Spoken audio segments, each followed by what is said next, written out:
Today we're going to be talking about the history of World War One. I told you I was going to make one of these videos in yesterday's video, and hope y'all enjoy. So basically, what I'm going to be talking about today is the history of World War One while playing Battlefield 1. So, I know, fitting. So, this is going to be like part 1, maybe. I'll probably be talking about history for about 15 minutes, 20 minutes, something like that. How about we do a couple games of Team Deathmatch while I'm talking about this?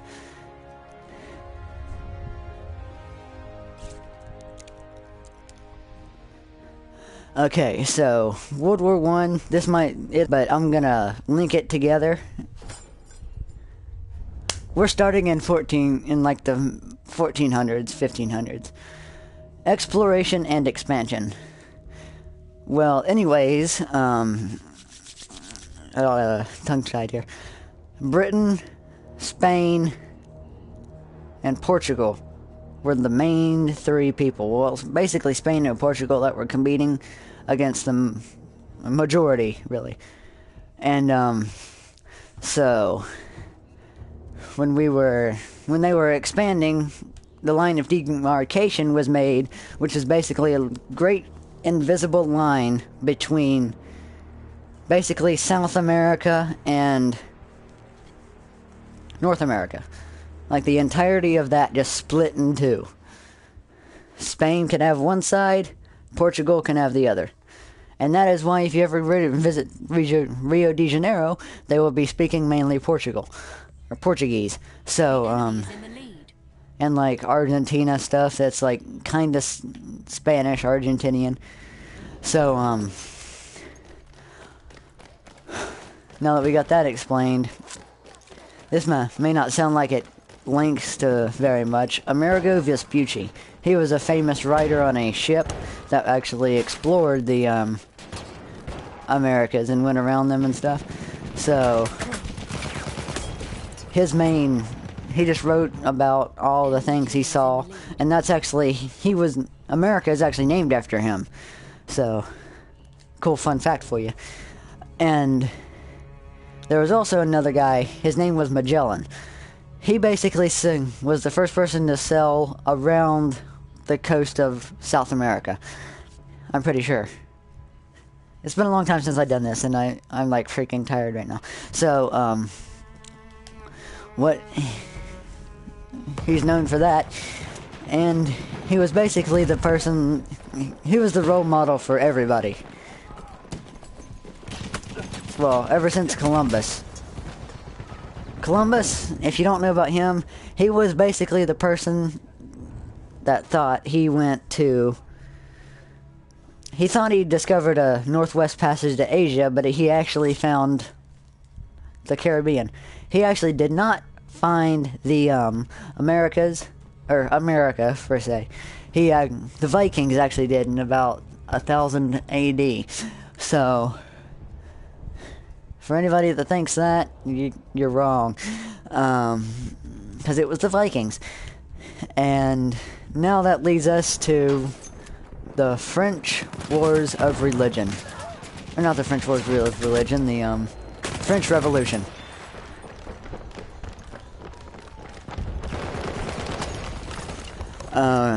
Basically, since the 7 Years' War, sorry.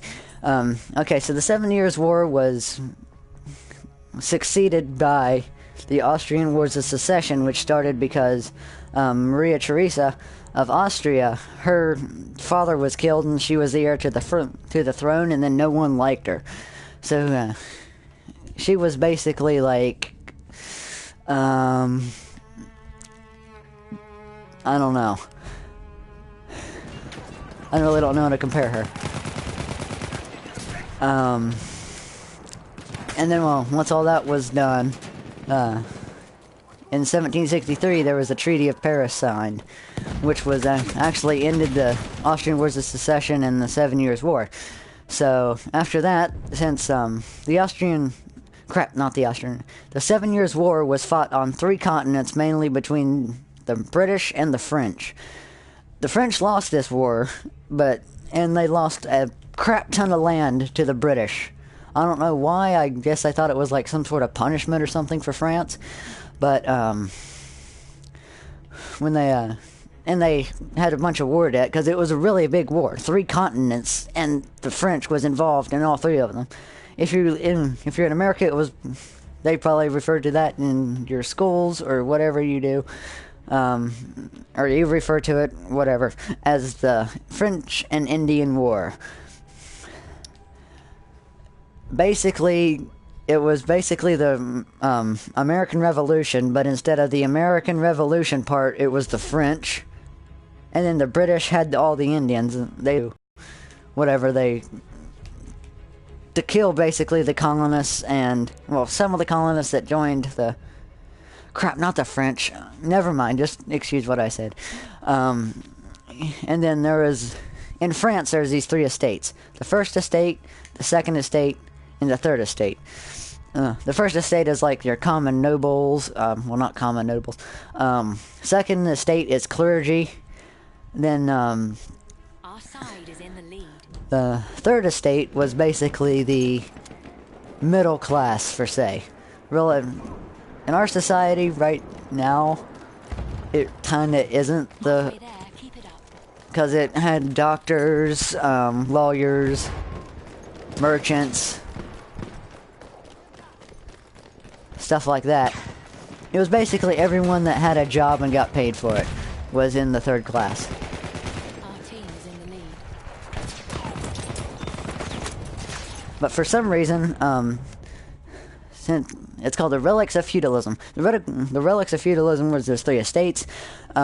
Since the French had such large war debt, they were actually kind of made to...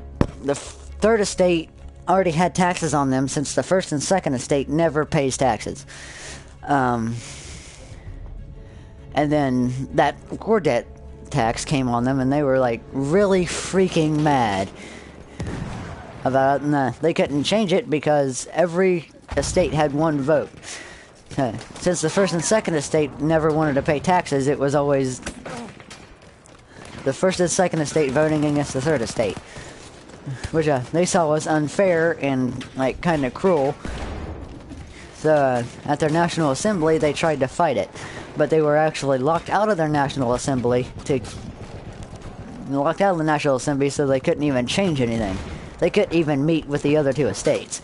So they just met in an indoor tennis court, and that's where they signed the tennis court oath, which was basically they promised to meet there every day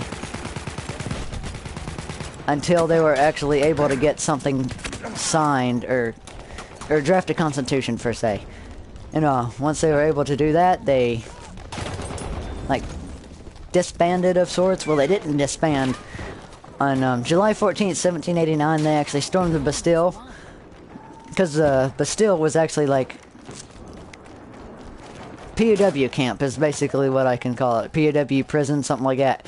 They had arms there, and prisoners. Even though at the time they only had 7 prisoners at the Bastille. I have no idea why. I guess it was just like low crime rate or something. And then, so they actually literally took it apart brick by brick. And that actually marked the day of the French Revolution. The French Revolutionists actually... It was basically like the American Revolution, but way more crazy. It really wasn't very much more brutal, but there is one thing that they had that we didn't. It was the guillotine. Guillotine, however you want to say it. They basically thought that was a quick and humane way to execute their prisoners. And then the Reign of Terror started, which was when... not the Reign of Terror, once they were able to take the country partially, they made a Committee of Public Safety. I'm going to call cops, because that's the acronym for it. I know, ironic. And the head of that was none other than Maximilien Robespierre. He was basically a narcissist, kind of. He was psycho. to put it best. Basically, he just went crazy. The Reign of Terror is when he loaded 40,000 enemies of the state, which was like people that were against him. They were in favor of the crown, stuff like that. They were actually loaded onto barges, and then there was explosives on the barges. They would sink, and everyone would drown. They also had mass killing squads, mass killing squads, and those were even more brutal. About 70,000 people. Yeah, 70,000 is a lot. But not compared to, like, any of the other crazies like Stalin, Hitler, stuff like that. Anyways, they actually, in 98, I believe, they actually executed him, King Louis the 16th, which was the king at the time, and his wife Marie Antoinette. Basically because they were richy rich. They never had anything to do with their leadership. They were always like on mass jewelry runs, hunting trips, fishing trips, stuff like that. So in about 1999, there's this one guy that starts appearing. His name is Napoleon. You probably know who Napoleon is. I don't care who you are. You've probably heard of him before. He was basically... He had an overwhelming importance of what he had to do. So he quickly gained popularity with the French people, and they just loved him. So they're like, you should be king. And he was like, yeah, I should. Then they just elected him queen. King. Since he was king, he was basically Maximilian Robespierre, but toned down a lot. He was basically why the French Revolution was good. He was the turnaround for the French Revolution. And he was awesome. Until he led the Great Retreat in Russia. The Great Retreat was when he was... Whoa! Just got gunned down. When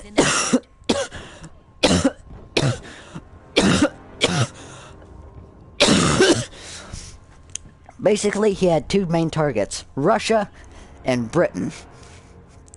He was actually smart with taking down Britain. With Russia, not so much. With Britain, well, what he did, he had a whole fleet of ships dedicated to sinking British merchant ships. He was basically destroying the economy so the British army couldn't get guns. It was actually pretty smart and kind of revolutionary for his time. And he could have been smarter with Russia. Just my opinion. Basically, the Russia outsmarted him by burning all their fields and villages, and it was winter, so Napoleon's men were either freezing to death, starving to death. They wouldn't really like start dying of thirst or anything because they could like drink snow and stuff. He actually sent almost, I think it was around 600,000 men he left with. He only came back with fewer than 40,000. So, after that, he was expelled to an island off the coast of France. But somehow, in about 1814, he led the Great Retreat. In 1815, he actually came back to Italy and rallied his troops and fought the Duke of Wellington in Belgium. And as you can guess, he actually overslept. Because he was up all night with hemorrhoids. Yes, Napoleon had hemorrhoids. He was up all night with that pain and stuff like that. So, he overslept. If he arrived an hour later, he would have successfully won. Because somehow they knew he was going to attack, and they sent a bunch of reinforcements to take him down. And then the first time he was exiled to the island of Elba. And then in 1515, he was exiled to an island of St. Helena, which is off the coast of Africa. So he literally could not get back there. In 1521, he died mysteriously on that island, and he was never seen since. I think they actually went back and recovered his body in the late 1900s, but that's a story for another day. And now that leads us to the Industrial Revolution. The Industrial Revolution started in Britain about 1850s, 1870s, something like that. Basically, that was the new importance for cotton, iron, coal, transportation, agriculture. It started because there was a growth. This may shock you. Agriculture. The agriculture sparked the Industrial Revolution because it gave more men the strength to work. And the strength to work means there could be more factories and more mines to extract iron and coal. And use the coal to... They would purify the coal. Or they would use the coal... Some of the coal which was extracted. And they use this thing to clean the pig iron, which is unpure iron, to a process called puddling. That you actually made it pure iron just by soaking it, or not soaking it, by mixing it with this coal, and it extract all the pigginess out of it, I guess. The five things that happened with the agriculture was good harvest, more foods like the potato were discovered, the carrot, more vegetables, increased transportation, and they were actually able to get them around faster. A steady supply of markets so they could sell it easier. And then, Halfway there. yeah, To push harder. which led to growth in the population, and then they just started growing. Then these entrepreneurs came along, and they were wanting to buy more factories. The bad thing was, they worked their people a lot. They worked 12 to 16-hour shifts, little pay, and their rules were so gruesome that if you were 2 minutes late for work, you'd lose half an hour's wage, and if you were more than 2 minutes late for work, you could be docked pay up to a day. Yeah, you could not talk to anybody unless it had to do with work. Like, if you needed something to... Let's say you were hammering iron into horseshoes or something. Well, that's really not a good example. You would... If you were hammering iron into sheets. Yeah, that's a good enough example. And if your hammer broke, you would have to go to the blacksmith or someone to get another one. And if you talk to somebody else other than that blacksmith, you could get docked wage. And they also had kids working for them too. Those kids worked about 12 to 16-hour shifts. The reason they were used as child labor was because they had small fingers. And in the cotton industry, since it moved from the cottage industry, which was basically housewives were sitting there making it on their own, which took absolutely forever, and with the inventions of the spinning jenny, the water-powered loom, stuff like that, they were able to make cloth faster and easier. Which was great for entrepreneurs, like I said. The more money they can get, the more capital they could use to buy more machines and stuff. So that goes around, and then everybody was happy. Extremely happy, except for the working class. They were basically the people that worked in the places like factories, mines, quarries, stuff like that. Small wage, like I said. 12 to 16-hour shifts. The enemies have almost won. So they could only have about 4 hours of sleep before they had to go work again. And most of the time they didn't even get a day off, which was really bad for them. For the entrepreneurs, it was great because they wanted their engines working 24/7, 365. Because back then, one of the reasons they wanted that was because they would take forever to start up. And once that, came to them, they were like, everybody needs to work longer hours, less pay, so I can buy more engines. Well, that wasn't the only reason. Sometimes it was because the company was struggling a little bit. So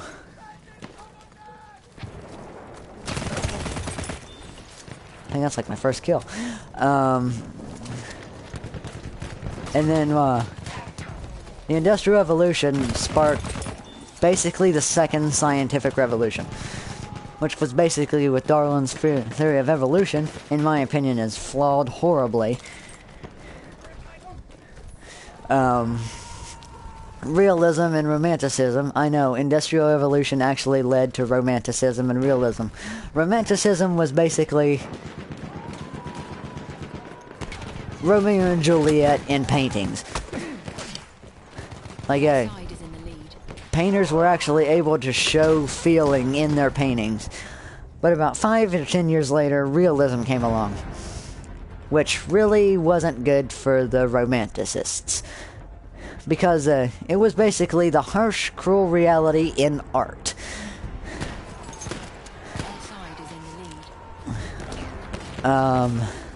And that brings me to the Second Industrial Revolution. The Second Industrial Revolution was basically when everything started to get modern, with more transportation, oil engines, the discovery of petroleum, which once you melted that down, it would turn into petrol or gasoline, as it's known here in the United States and Canada.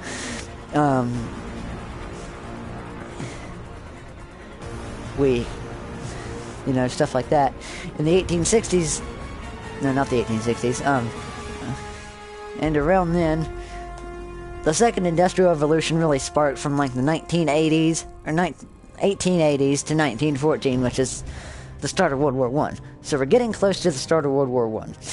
So basically, let's see here. My mind just went blank. Crap. The Second Industrial Revolution was basically more agricultural advances, better transportation, stuff like that. And basically they were able to, the workers were happy at this time because two reasons they were happy. Well, two main reasons actually. They had money because there was so much capital left over, they decided to, hike their pay raise a little bit, finally. And everything was cheaper. Literally everything, from the socks you wear to the carrot you're probably gnawing on right now, was cheaper. And they were actually able to get housing and, spruce it up a little bit, so they weren't like broken wood shacks, or like they actually had more lumber left over to, insulate their houses a little bit more, fix a leaky ceiling or something. And that made all the workers really happy. And that actually sparked a second industrial revolution because everyone wanted to work. Child labor was basically over at that time, so you didn't really have to worry about that being a child. Because in the first industrial revolution, the children work about as much as, the adults did, 12 to 16-hour shifts, and to keep them awake, their overseers basically usually gave them a pinch of snuff to keep them up, threw water on their heads, used a horn or something to wake them up, stuff like that, just to make like a wow factor and wake them up a little bit more. They weren't allowed any breaks except for tea at 7 o'clock and lunch at noon p.m. 7 o'clock p.m.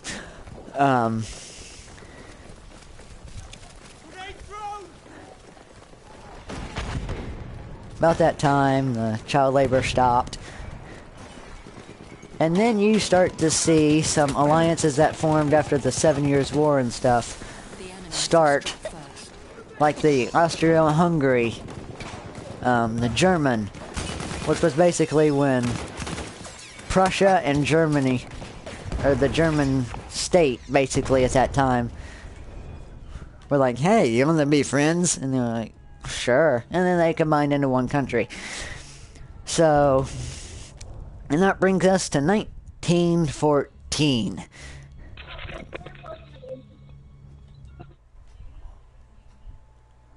Which actually is the start of... What the crap? Hello?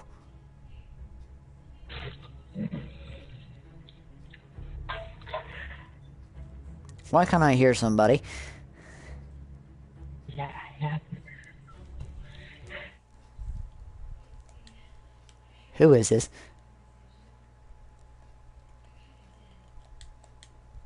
Wait a second, guys. Let's try that. Okay, wait a second. Let me pull the chat up. I want to see what they put in.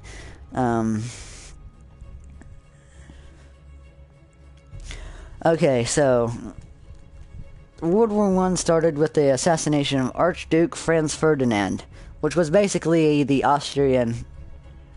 Austro-Hungary leader. There was actually 2 assassination attempts. One failed. One was a bomb. So, yeah, that failed. They found the guy that detonated it, and then they arrested him. But there was a second guy that they did not know about when the Archduke's vehicle stopped. The guy pulled out in 1911, I'm pretty sure it was, and popped him. The Archduke and his wife. Which was basically everybody got really, really, really angry and started murdering each other.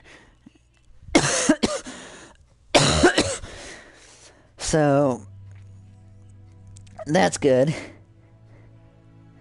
And now that there was a bunch of fighting going on, a bunch of really non-important battles that went on. Now let's talk about the Christmas truce. The Christmas truce was basically when the Pope wanted fighting to stop in the winter of 1914 for Christmas. But he made that request about mid-October, early November. So they denied those requests and they kept fighting. But something changed their minds. Around December, like 15th or 16th, most of the fighting stopped in Europe. And for that many times, the guns were silent. Mostly. Some of the armies were like, this is an advantage. They're not gonna fire at us. We can fire at them. Let's launch a mortar strike. So they probably did a few of those, honestly. The main part of the Christmas thing was the most famous story is it was about I think it was somewhere in France, like northern France, eastern Germany, something like that. And I know it was somewhere in Europe. I can't remember where. It's been a long time since I learned this. They basically started singing Christmas carols back and forth between the trenches. And there were actually a few people that popped up and actually wanted to give them gifts. But since most of them were too scared, they hid in their trenches, had dinners, stuff like that. And basically, everyone was happy until Christmas ended. Then the fighting started again, and yeah. Now on to life in the trenches. Life in the trenches was actually not very good. You were either dirty half the time, or stinking, especially in your bunks, if someone died of starvation, they wouldn't get out. They wouldn't be taken out until probably about a day to a week later. Which was really, really bad. And, well, basically trenches were their lifelines from the tanks. Because if it was this open field warfare, the tanks could just run them over, because at the time tanks were new equipment. So they honestly did not know what to do with them. So, and before you ask, oh yeah, random fun fact. We actually did have flying aircraft carriers.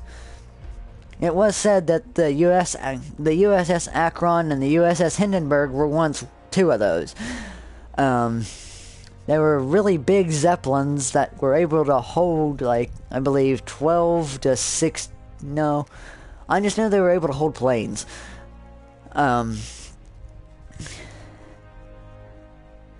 And yeah, weaponry in World War I, basically, it was a new face of warfare, with a new revolutionized flamethrower, guns that you didn't have to reload after every shot. But it was the bolt action rifle that changed it all, because you didn't have to spend 15 to 30 seconds reloading a musket every time you wanted to shoot somebody. All you had to do was pull back the action and then push it back in to pop the thing out, to pop the casing out, and then you're ready to shoot, and once you were out, you reloaded. Most of the guns from that days were top fed, which were basically like M1 Garands, M16, stuff like that. There were also a few, like the LMGs and stuff, that were important, like, crap, my mind just went blank, like the MP-28, which was basically the main infantry weapon for trenches. And at night they used trench clubs and anything they could get their hands on to kill everybody in that trench. Once they took over the trench, using whatever they used, from pillowcases to smother them, to knives to stab them, to trench clubs to brutally beat their heads in. After that, they would take the trench for themselves, and they used it for cover. They usually just abandoned the old trenches, maybe blew them up, put a few holes in them with explosives, stuff like that, so the enemies couldn't take that trench back. Take their left trench back. And that was really rare, of course. Most of the time they just had them half of the team stay there, basically for a back infantry. So if the main infantry fails, the main push, I should say, fails, then you would not be as screwed. So, now let's get on to the big guns. Basically, the bulletproof armor was revolutionary to fighting. Well, to wars, basically.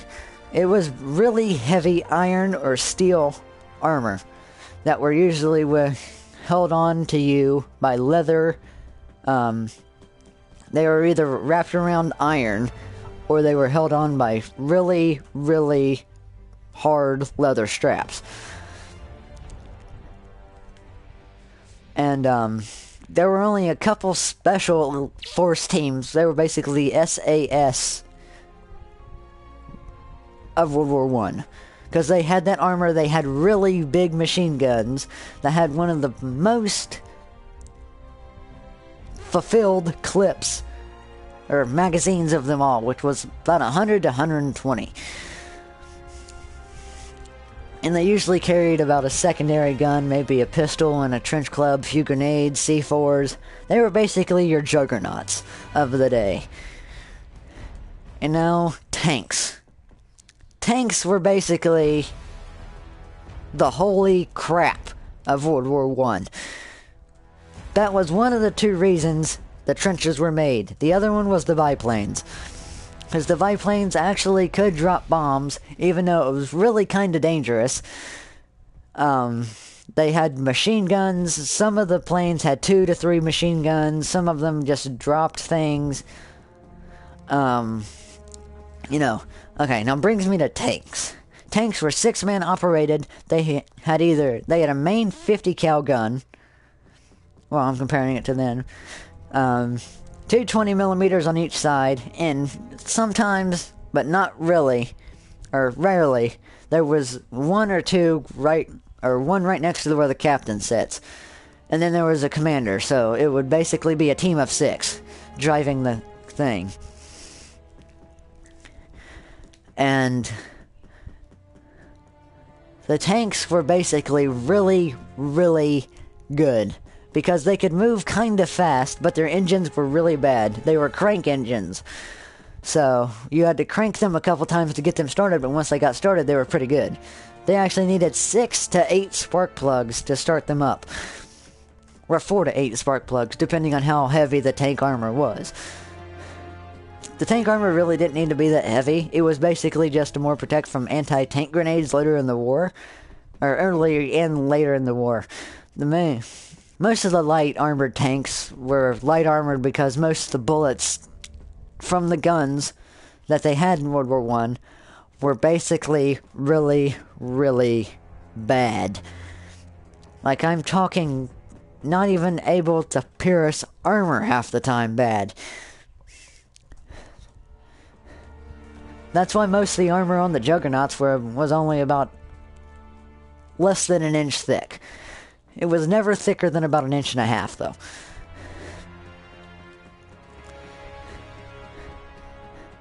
The trench raiders, on the other hand, were vicious. They were destructive. They destroyed anything they could find or get their hands on.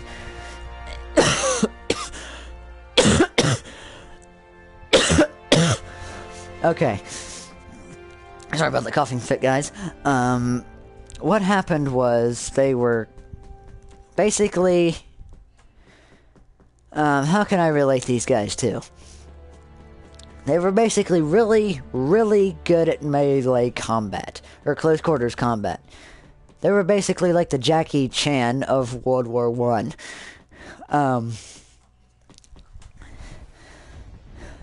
They knew how to use everything in those trenches against the enemy. And that comes from, like I said, pillows, makeshift beds, logs, even their own weapons some of the time. So they really used their assault rifles in there because it was mostly close quarters combat, so they usually just had a pistol.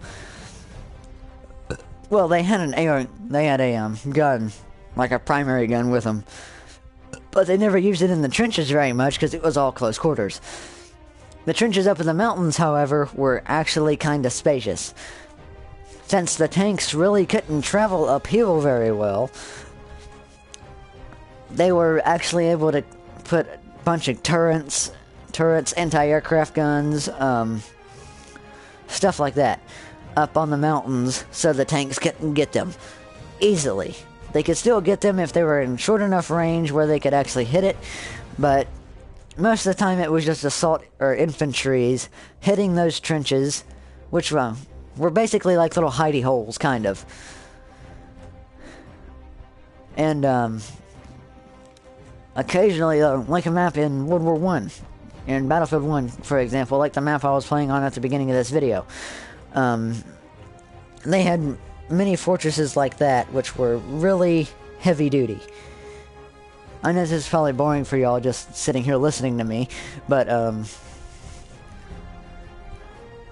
I'm just gonna play some campaign because it just fits in. Spoilers for the campaign. If you still want to watch this video, just don't pay attention. Or just pay attention, but don't watch the video. Through Mud and Blood. Okay, so basically... Everyone was affected by the war. Every corner of the world was touched. Whenever you... The human spirit drove us to fight where no one had dared. Wanted to, you know... Crap, I lost my train of thought.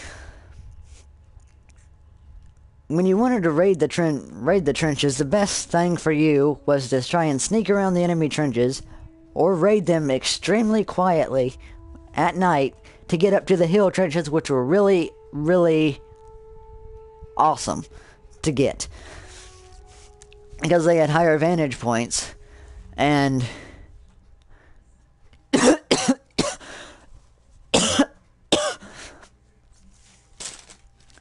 and so, yeah, you could get the enemy easier, especially if you were a sniper back in those days. And since the guns weren't very powerful, you needed all the help you could get. Like, literally every single part of help that you could get was helpful.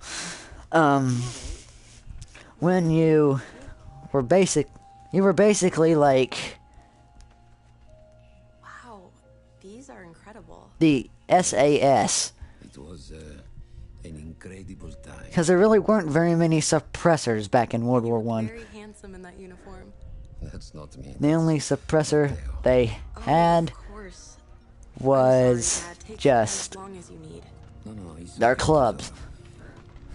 It's time I told you what happened to him. But other than that, it was basically Battle together. Just a few days after our like... 21st birthday. And there was just a couple, back to the Juggernaut armor, there were only a couple divisions that had that. Like this, the Italian Arditi, which were basically With a different mission.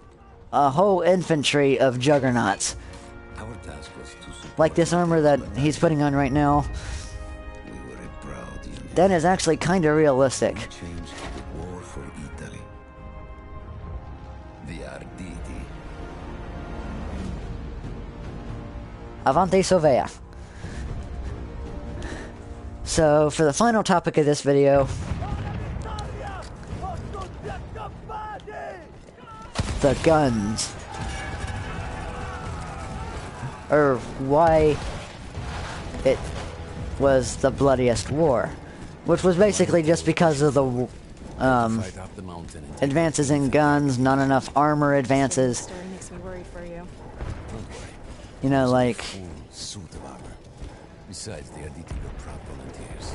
Oh yeah, 200 was the max ammo count. Sorry about that. A church was Yeah, at the base of so... enemy troops had fortified it. I had to fight them first. Like I said, I think that's... they actually had a little bit more armor on than what they have on in this game. If they had a little bit more, you know, oomph in their armor. The flamethrowers were really not very fun to fight against because they could set you on fire no matter what. Since you're... Because guess what your uniform was basically made out of? You guessed right. Cotton. Which was really extremely flammable.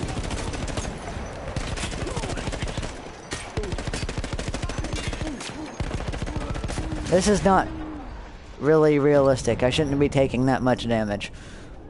Holy crap, he was only... I don't know. Okay, so... Once everything was settled down and stuff like that. Well, not settled down really. I'm going to make a part 2 on this video. Hope y'all enjoyed. Remember to like, comment, and subscribe. Like if you want to keep seeing this series. Comment what you would like to see for a future series, and if you still like this series or not. And subscribe if you like my content. And for more history videos like this, I will be rambling on about history and history and history a lot. So... look forward to that if you like history. And if not, I will still have a gameplay about probably about every other day to once a day. Because I'm going to see if I can upload 1 to 2 videos each day. You know, convenience. So, hope y'all enjoyed. And see y'all in the next video. Peace out.